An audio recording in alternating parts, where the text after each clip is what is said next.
Well, it's an interesting point that Europe lost the train when it comes to Turkey by changing the conditions. I don't hear that very often. And I have to admit, I didn't think about that in that way, but it certainly did miss the train because Turkey has to offer a lot to Europe, to the world. It's obvious that Turkey is not going to get to Europe anytime soon. I think that everybody realizes that there is more about Turkey and European Union and Europe in general than it is just fulfilling the conditions that European Union sets. Turkey knows that. Turkey is a country who can offer, so to say, the same to Balkan countries as European Union can do. Investments that they make in Balkans and interest that they show when it comes to Balkans is much bigger and shows more opportunities to those Balkan countries than European Union itself does.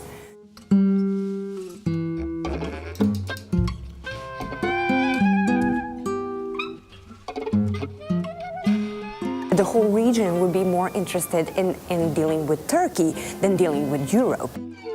I think that European Union and the Europe itself is a loser in this. If there is a winner and a loser, I think that Europe is much more becoming a loser in this game than Turkey.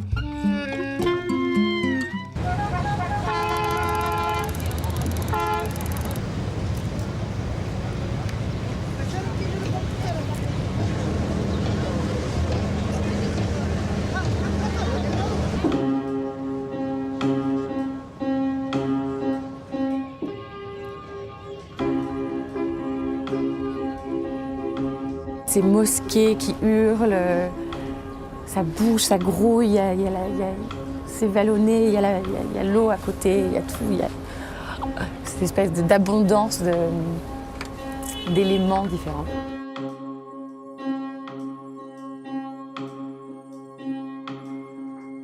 It's a real crossroad of everything. Seas, cultures, continents, and there's so much diversity that it's pretty amazing to see what's happening here. Ce qui est intéressant de retrouver à Istanbul, c'est que c'est une ville qui se situe entre deux mondes. D'une part par un aspect géographique, parce qu'elle se situe exactement entre l'Europe et l'Asie, et d'un autre côté, c'est un endroit où se rejoignent deux religions, à la fois la religion christianiste et d'autre part la religion musulmane. I can recognize Istanbul also as the heart of the Turkey. It reflects all the colors of the Turkey. It's like a flower. All of the flowers are gathered in Istanbul. So I fell in love in Istanbul. Je suis actuellement étudiant en Erasmus à Bahçeşehir, à Istanbul. Ce que je voulais quelque chose hors du commun, vraiment. On peut penser qu'avec 17 millions d'habitants, ça doit être une ville qui peut paraître insupportable. Mais finalement, on s'y habitue très vite. Ça me permet de plus prendre du recul sur l'opinion, la culture ou le comportement des autres. Et finalement, ce que ça m'a apporté, c'est encore une plus grande ouverture d'esprit. Et quand par exemple on se rend dans le vieil Istanbul, on ressent comme une sorte de sérénité finalement, et où on est bien, où on se sent chez soi.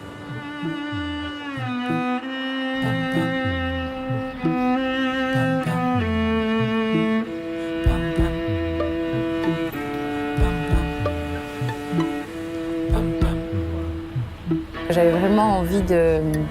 C'était même plus de découvrir la ville, enfin oui, forcément, ça va de soi, mais c'était vraiment d'y vivre, d'essayer de m'y sentir chez moi, de me dire que ma maison pouvait être ici pendant quelques temps, quoi. Petit à petit, je me sens vraiment, vraiment chez moi. Je suis venu ici pour pouvoir découvrir Istanbul et la culture qui s'y trouve. Moi, je suis arrivé ici à Istanbul sans avoir aucun a priori, mais vraiment aucun. Tout le monde me parlait, j'avais entendu des choses par rapport à toute la ville, à toute la culture. mais je refusais de croire à quoi que ce soit. Évidemment, dans une ville comme Istanbul de 15 millions d'habitants, beaucoup de similitudes avec l'Europe se font voir. La différence en fait à Istanbul, c'est vraiment que tout se juxtapose et c'est une sorte de gros bazar, de grosse agglomération de plein de cultures différentes oui, une sorte d'accumulation de choses et de choses encore. Ici, on peut aller d'un quartier à un autre, tout est différent. Il y a l'aspect touristique et très historique d'Istanbul avec Hagia Sophia, etc. Il y a Taksim Square et là, on est dans le quartier de Dolapdere.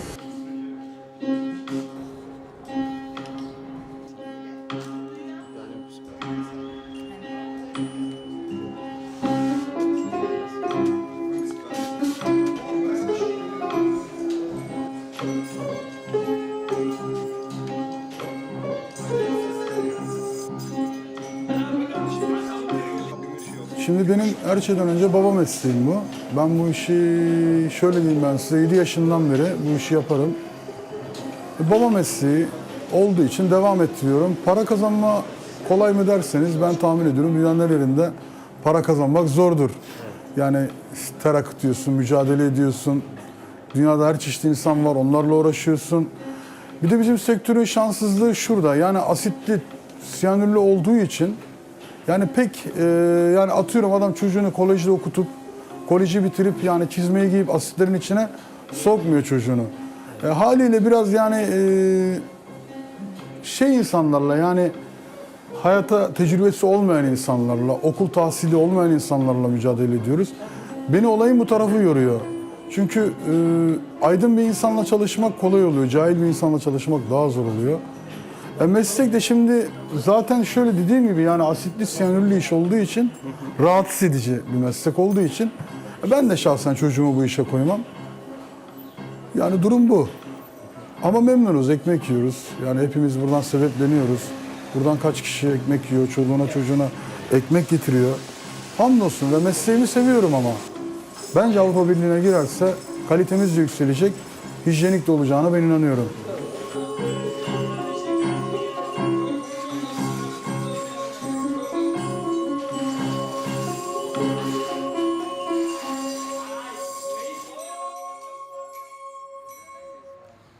Il y a toute une politique d'aménagement qui est enclenchée par la municipalité du Grand Istanbul et ils veulent transformer le quartier totalement et faire disparaître ce qu'on voit ici. Pour eux, ça ne représente pas suffisamment l'image qu'ils veulent donner de la capitale. Il y a une politique de restructuration qui a fait amener, ils ont encouragé les artistes et les jeunes à venir habiter dans ce quartier, ce qui a redynamisé un petit peu tout l'ensemble du voisinage.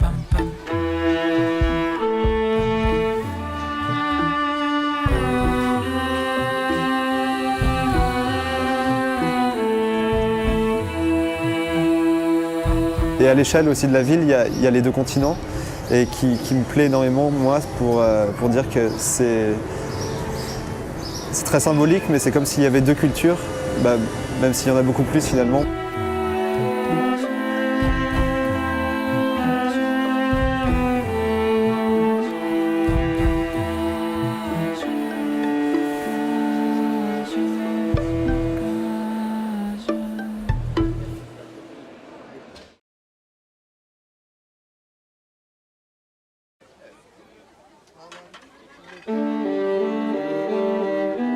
Quand Atatürk a voulu faire entrer la Turquie dans l'Europe, il a commencé par transformer l'alphabet et il a imposé par des lois en interdisant des mots et en sanctionnant l'usage de certains mots. Cette transformation forcée qui me semble va être la même si la Turquie rentre dans l'Europe. Toutes ces gens qui vivent en région avec ces économies informelles et réseaux de soutien vont devoir abandonner tout ça et se soumettre à la fiscalité, enfin des choses qu'ils ne connaissent pas. On ne pourrait pas imposer ce système. Alors on m'a posé souvent la question concernant l'Union européenne et ça me semble compliqué de répondre parce que, encore une fois, je connais absolument pas la Turquie, je connais juste Istanbul.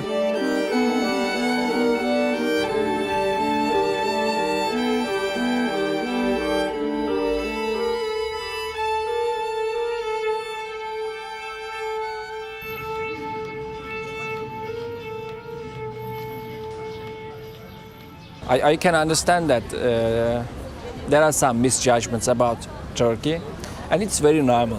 Some TV channels are showing just the bad news on Turkey, just reflecting Turkey as a Muslim country like Pakistan, like Iran. Like fear of Turkey is the big problem of our tourism and our international relations. They think no one drinks here, no one goes out, or like stuff like that. But when they come here, they love the experience in Turkey. It's both traditional and both modern at the same time. It's nice. Plus je suis ici, plus en fait je pense que non, la Turquie ne devrait pas rentrer dans l'Union européenne, mais pour diverses raisons.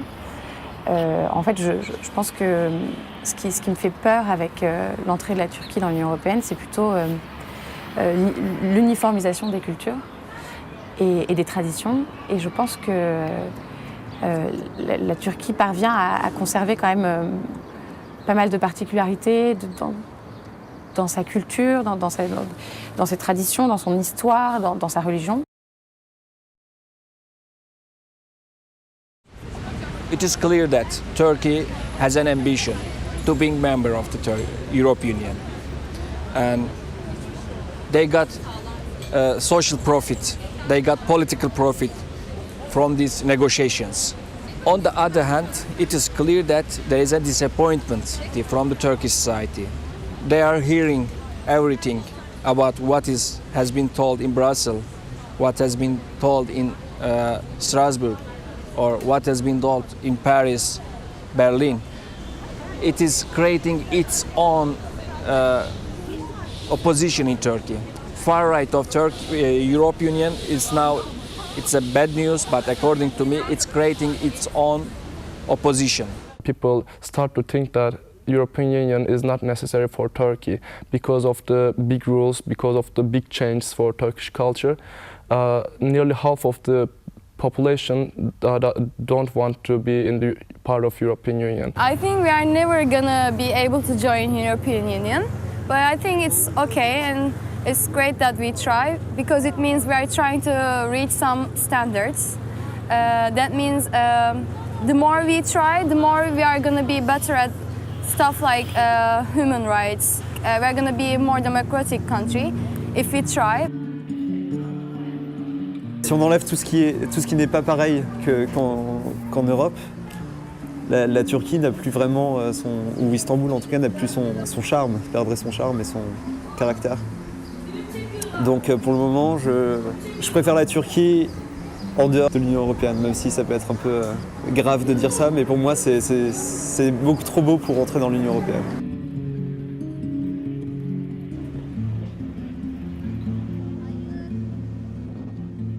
Like all the nations, Turkish people are proud. Today GDP is higher, and this making Turkish people more, how I can say, self-confidence. So now they are trying to feel that, okay, we can have a strong economy without Europe. We can have a democratic government with the help of Europe, but without being member of Europe.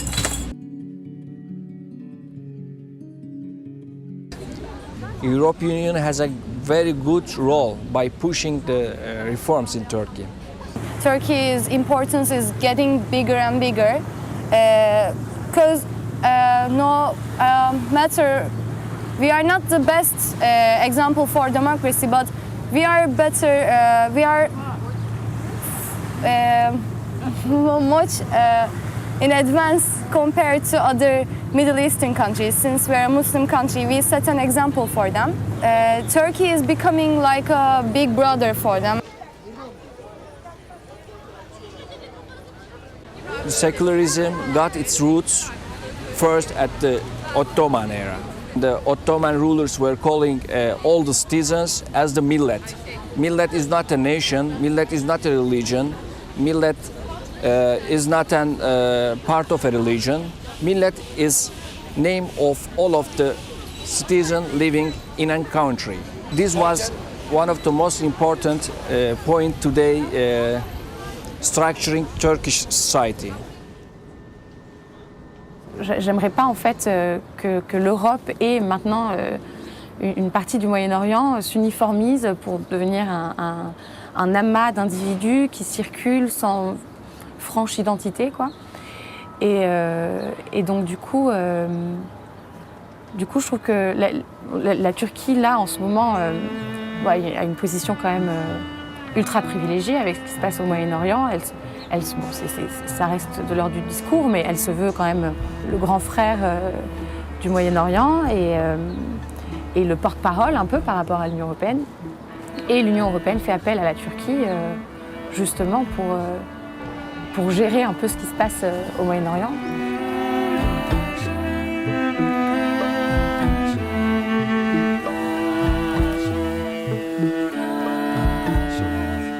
On n'est pas dans le tiers-monde, quoi. On n'est pas loin, on est proche, on est aux portes de l'Europe, mais pour autant on n'y est pas. Et c'est bien de venir dans un pays où c'est différent et on peut apprendre que par la différence. Et donc regrouper tout ça dans un espace géographique, politique, social hyper uniforme, je ne pense pas que ce soit une bonne idée.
La Turquie, c'est un pays qui est très européen en soi. Ça reste un pays laïque, même si on a tendance à croire que non. C'est un pays laïque.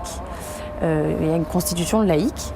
Et donc du coup, je trouve que ça laisse beaucoup de liberté à la pratique de chacun de l'islam. Et donc on va rencontrer autant de spiritualité qu'il y a d'habitants en Turquie, quoi.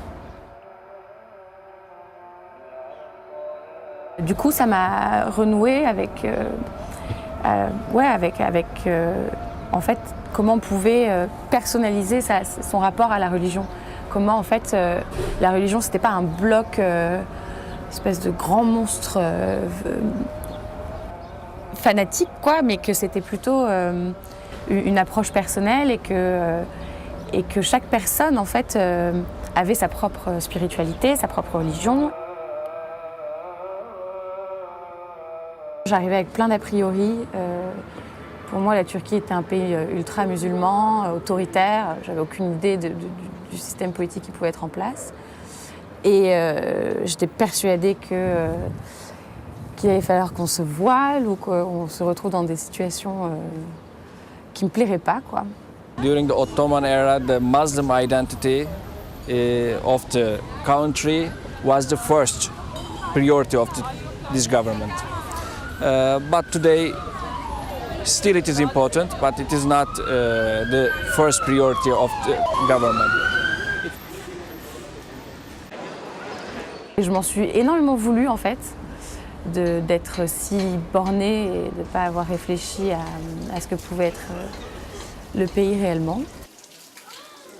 C'est un lieu, donc, un croisement, un carrefour de civilisation, comme on dit dans les bouquins. Mais c'est vrai, c'est-à-dire que les gens sont très ouverts à l'échange et à la différence. En arrivant ici, je me rends compte que finalement c'est exactement comme en France. C'est-à-dire que c'est une société laïque, mais les gens ont une certaine confession majoritaire et donc la vie s'aménage en fonction de cette confession. Et au lieu d'entendre les cloches sonner, on entend le chant du muezzin.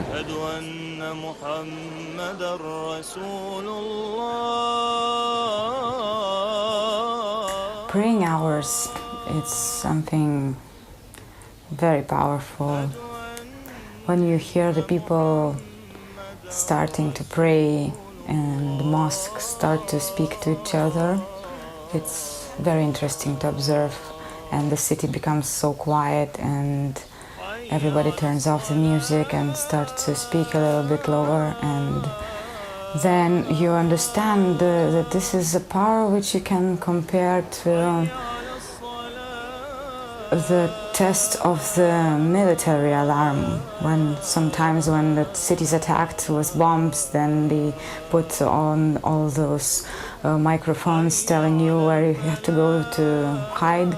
But this is something constructive, like constructive power which you feel, and it's not about go and hide, it's about praying and being with you and with their God, and this is something very strong which you can observe, and that makes a big impression for me. And even I am not a Muslim person, even I want to freeze and just to listen.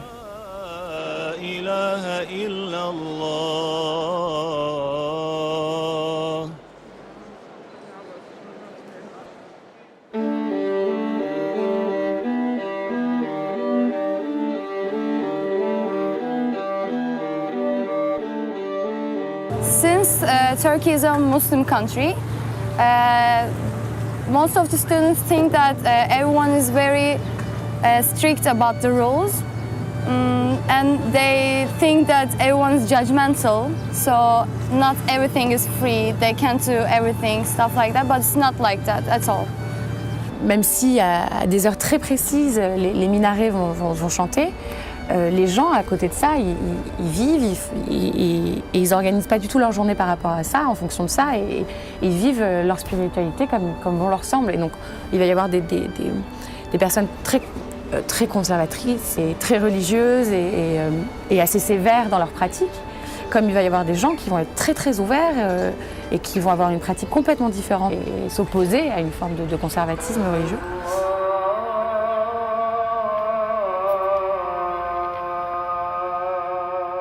S'arrêter et juste écouter, en plus ça résonne, on s'entend presque plus dès que tu es en bas d'un minaret. Il faut hurler pour s'entendre, et donc du coup, ouais, ça crée une espèce de transe presque en fait. Tu te retrouves, ça donne presque envie d'être religieux, quoi. Tu te dis, nos cloches à côté de ça, elles sont nulles.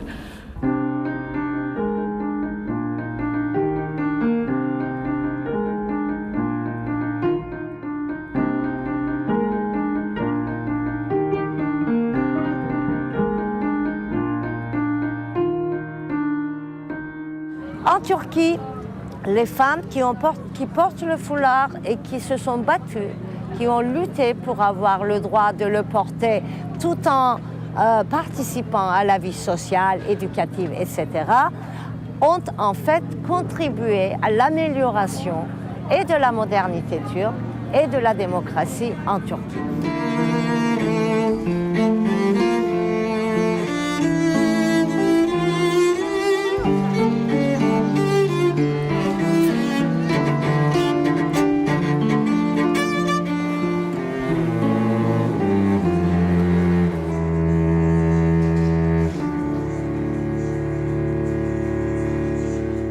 C'est une très belle religion. Je continue à penser qu'il y a une très mauvaise interprétation de la religion dans ses penchants conservateurs. Mais c'est une spiritualité qui est très humaniste, qui est très tournée vers l'autre. Et donc du coup, j'essaye de me focaliser sur ça quand je pense à l'islam, plutôt qu'à tous les a priori qu'on peut en avoir, tous ces pans, enfin tout ce côté fanatique qui n'en fait qu'une perversion de l'islam originel, quoi. Quand vous êtes dans un pays à très grande majorité musulmane, vous vivez l'islam un petit peu au quotidien, et là vous constatez que cet islam, trop stéréotypé en Europe, parce que vu à travers le prisme notamment des plus intégristes, des plus fondamentalistes, etc., n'est pas du tout l'islam, ou en tous les cas est assez différent de l'islam que nous vivons ici en Turquie. you really feel like you walk on the edge between two big contrasts, between very religious and traditional environment and also very modern and how to say, young and non-stereotypical environment. And then you also see that culture is bursting here, and they all very perfectly live together in one atmosphere, very tolerant atmosphere actually, because otherwise it would be impossible. Le pouvoir politique continue à ne pas accorder autant d'importance qu'il devrait le faire à ces questions de femmes et à l'amélioration des conditions des femmes. Mais par la pression de mouvements activistes dans le domaine de la participation politique des femmes, chaque parti fait un peu plus d'efforts par rapport à avant.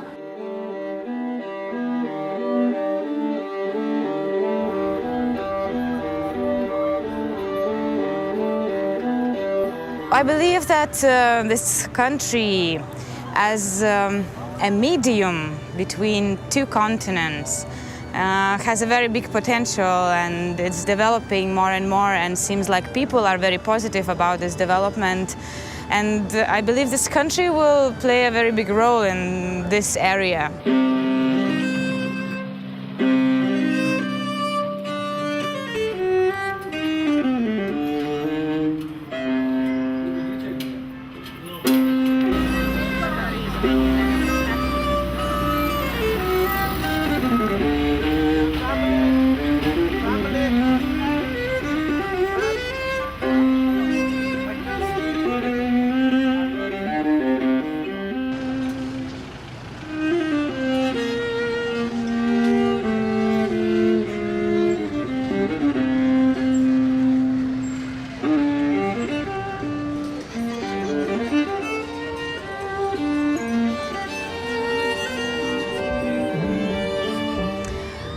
I feel that everyone could find their home in this city.